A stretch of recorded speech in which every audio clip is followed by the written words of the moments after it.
Welcome students, आप सभी का मैं इस यूट्यूब चैनल में स्वागत करता हूं, जिसमें हम संस्कृत के बेसिक नॉलेज के बारे में जानकारी प्राप्त कर रहे हैं।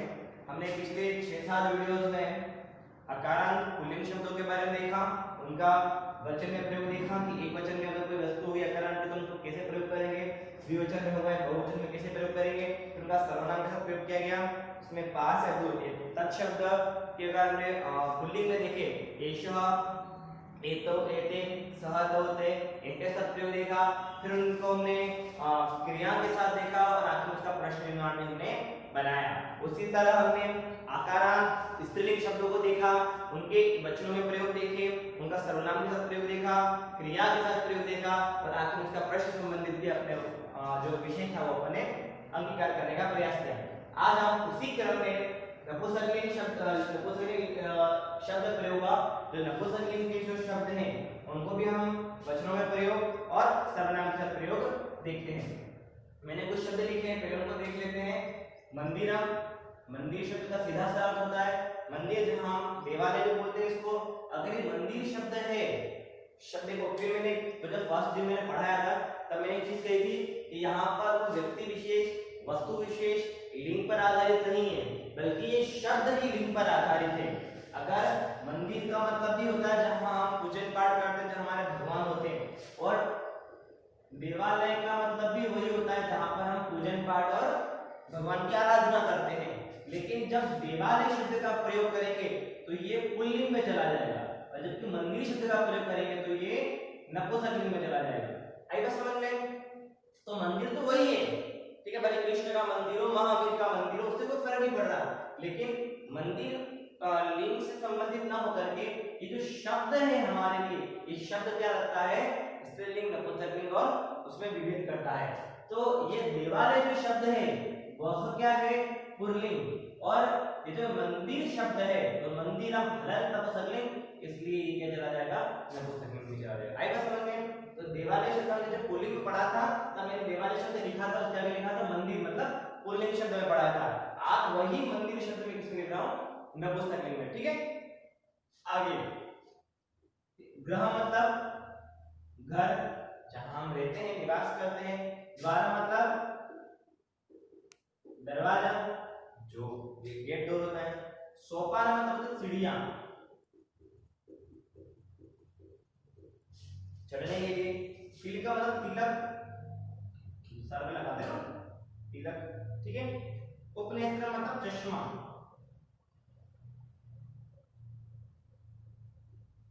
ठीक है। कंगन मतलब कंघा।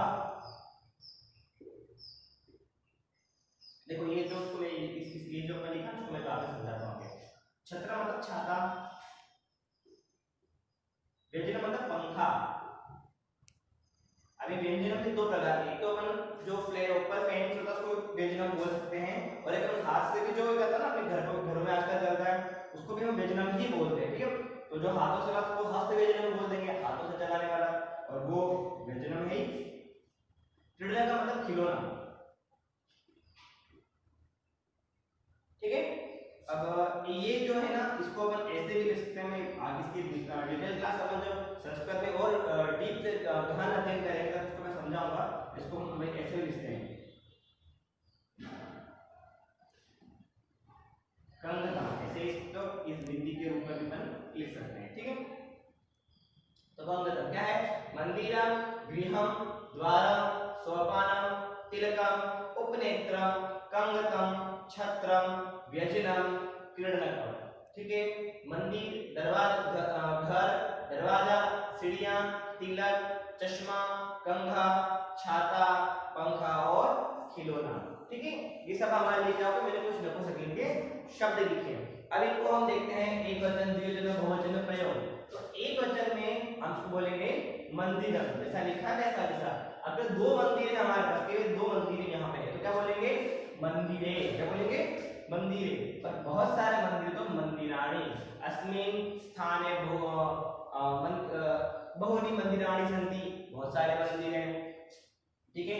कति मंदिराणि सन्ति, कितने मंदिर हैं, हमारे आगे देखेंगे। तो मंदिराणि, जब बहुत सारे बोल रहा हूं मंदिराणि, ठीक है। जैसे तिलक, तिलक दो तिलक, तिलके, तिलकानी, ठीक है। एक घर है, बोला ये घर है, ठीक है। तो एतत् गृहम, ये गृहम एक घर, दो घर है तो गृहे और गृहाणि, मम पार्श्वे बहूनि गृहाणि सन्ति, मेरे पास बहुत सारे घर है। ठीक है, का खिलौना हो क्रीडनकम, एक खिलौना, बहुत सारे खिलौने हैं क्रीडनके और बहुत सारे क्रीडकानि। ठीक है, अब एक चीज आपने विशेष नोट करी होगी कि यहाँ पे तो नहीं आ रहा है या नहीं आ रहा है, ये वापस नहीं आ रहा है, यहाँ नहीं आ रहा है, इसका क्या लॉजिक है कि भाई कहाँ नहीं लगाना है कहाँ नहीं लगाना है, सब सेम सेम आना चाहिए। इसका एक संस्कृत का नियम है, रसाभ्याम होना, इतना अपन डीप में नहीं जाएंगे, मैं सीधा सा बता देता हूँ कि इनमें से किसमें न लगेगा किसमें न लगेगा। एक संस्कृत का सूत्र होता है, उसमें र के बाद या र या श आ जाता है उस शब्द में और कोई बाधा नहीं आती है तो उसका न हो जाता है। अगर र या श नहीं हो या होने के बाद भी बीच में कोई बाधा आ जाए तो न लगता है। ठीक है, तो अपन इतना डीप में नहीं जाएंगे, तो मंदिर में र आया फिर न लगा, यहाँ पे कोई न र या श नहीं है तो न आ गया, यहाँ री इसलिए न आया, यहाँ कोई नहीं आ रहा, यहाँ र है लेकिन बीच में ड और र का बाधा आ गई इसलिए यहाँ पे न आया। ठीक है, तो इसमें बता रहा हूँ मंदिरम मंदिरे मंदिराणि, इसमें न आएगा। ठीक है, मैं यहाँ पे बोला कर देता हूँ, क्या राइट कर देता है मंदिर, गृहम गृहे गृहाणि, द्वारम द्वारे द्वाराणि। ठीक है, सोपानम सोपाने सोपनानि, इसमें नहीं आएगा, इसमें नहीं आएगा। ठीक है, सब में नहीं आता है लेकिन ण का विशेष नियम है कि ण अलग से आता है। तिलकम तिलके तिलकानि, इसमें नहीं आएगा। उपनेत्र उपनेत्रे उपनेत्राणि, इसमें आएगा। कंगतम कंगते कंगतानि, इसमें नहीं आएगा। छत्रम छत्रे छत्राणि, इसमें आएगा। व्यजनम व्यजने व्यजनानि, इसमें नहीं आएगा। क्रीडकम क्रीडके क्रीडनकानि, इसमें भी नहीं आएगा। तो जिसमें जिसमें आएगा उसमें राइट का निशान कर दिया है, क्या आएगा ण। ठीक है, अब आगे देखते हैं अपन उसका वचनों के साथ प्रयोग करते हैं। एक वचन में अगर हमें बताना हो तो अपन पूछ सकते हैं कि यह है ये, तो क्या बताएंगे एतत्, अगर दो है तो एते, बहुत तो एतानि, वही दूर हो तो तत् ते और तानि। जैसे मुझे बोलना हो कि यह घर, क्या बोलना हो यह घर, तो यह घर तो क्या हमारे पास गृहम नपुंसकलिंग शब्द है, उसके साथ अपन पुल्लिंग का ऐसा प्रयोग नहीं कर सकते या स्त्रीलिंग का ऐसा प्रयोग नहीं कर सकते, इसके लिए हमें नपुंसकलिंग का ही एतत् शब्द का प्रयोग करना पड़ेगा एतत्। एतत् गृह क्या बनेंगे अपन एतत् गृहम, गृहम नपुंसकलिंग है, उसके साथ सर्वनाम भी कैसा लगाएंगे नपुंसकलिंग। ठीक है, एतत् गृहम, आई बस समझ में। अब दो घर हो, ये दोनों घर, एते ये द्विवचन का, ये भी द्विवचन का, एते गृहे, और ये सब घर बता रहा हो तो एतानि और गृहाणि। आई बस समझ में। इस देखो मैं लिखता हूं कि यह मंदिर, तो एतत् मंदिरम, अब मंदिरम नपुंसकलिंग से एतत् लगाया, अगर मुझे बोलना हो यह देवालय तो मैं क्या लगाऊंगा एषः देवालयः। ये देवालय क्या है नपुंसकलिंग है, इसलिए क्या लगाया अपन ने, सॉरी देवालय पुल्लिंग है तो सर्वनाम भी कैसा लगाया पुल्लिंग। यहाँ मंदिर नपुंसकलिंग है, मतलब दोनों का एक ही है भाई, यह मंदिर यह देवालय बात एक ही है, लेकिन मंदिर शब्द नपुंसकलिंग है, ये भी नपुंसकलिंग लगाएगा, ये पुल्लिंग है ये भी पुल्लिंग का प्रयोग करेंगे। ये सब स्त्रीलिंग का देखें, यह दुर्गा एषा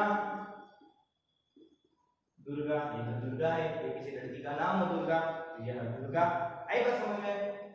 तो ऐसे शब्द देखे जाएंगे कि शब्द जिस लिंग का है उसी लिंग के अकॉर्डिंग आगे हम सर्वनाम का प्रयोग करेंगे। अब ये चीज दूर होगी, जैसे मान लो इसको बताना हो कि वह छाता, तो तत् छत्रम, वह छाता, वह दोनों छाता रखें तो ते छत्रे, और वे सब छात्र तो तानी छत्राणि, वो सब छात्र और छात्र आए समझ में। तो ऐसे हम शब्दों का प्रयोग करेंगे और इन्हीं शब्दों को हम सर्वनाम का प्रयोग ऐसे करेंगे। जैसे बहुत सारे एग्जांपल देख सकते हैं, देखो एतत् उपनेत्रम, यह चश्मा, एते उपनेत्रे, ये दोनों चश्मे, और एतानि उपनेत्राणि, ये सारे चश्मे। ठीक है, वही दूर का हो तो तत् उपनेत्रम, ते उपनेत्रे और तानि उपनेत्राणि। ठीक है, एतत् मंदिरम, एते मंदिरे, एतानि मंदिराणि, तत् मंदिरम, ते मंदिरे, तानि मंदिराणि। ऐसे हम सभी शब्दों का प्रयोग, इन सभी शब्दों का प्रयोग हम एक वचन, द्विवचन, बहुवचन में करेंगे। सबसे पहले क्या करेंगे अपनी नोटबुक्स में, इन सभी मैंने 4 किए हैं, अभी सभी के 10 के वर्ड को अपन ऐसे कैसे एक वचन, द्विवचन और बहुवचन में करेंगे। फिर पर्टिकुलर एक एक शब्द को हम एतत् के साथ जोड़ेंगे, जैसे एतत् मंदिरम, एते मंदिरे, एतानि मंदिराणि। फिर वही तत् मंदिरम, ते मंदिरे, तानि मंदिराणि। फिर नेक्स्ट वर्ड एतत् गृहम, एते गृहे, एतानि गृहाणि। तत् गृहम, ते गृहे, तानि गृहाणि। वैसे आगे वाला, ठीक है, इन दोनों उदाहरण के साथ। फिर सोपान के साथ दोनों का प्रयोग, फिर कीर्तन के साथ दोनों का प्रयोग, ऐसे लगभग 20 सेंटेंस और बनाएंगे। ऐसे हम जितने ज्यादा शब्दों का प्रयोग करेंगे, जितने ज्यादा सेंटेंस बनाएंगे, जितने ज्यादा वाक्यों का निर्माण करेंगे, उतना हमारा भाषा पर नियंत्रण अधिक मजबूत बनता है, सुसंगठित बनता है। अतः हम प्रयास करेंगे कि अधिक से अधिक प्रयास करें, अधिक से अधिक अभ्यास करें, तथा हमारी जो कार्य कुशलता है, जो निपुणता है, वो ज्यादा निखर के प्रस्फुटित होती है। अतः मैं आप लोगों से इतना ही निवेदन करूंगा कि आप ज्यादा से ज्यादा शब्दों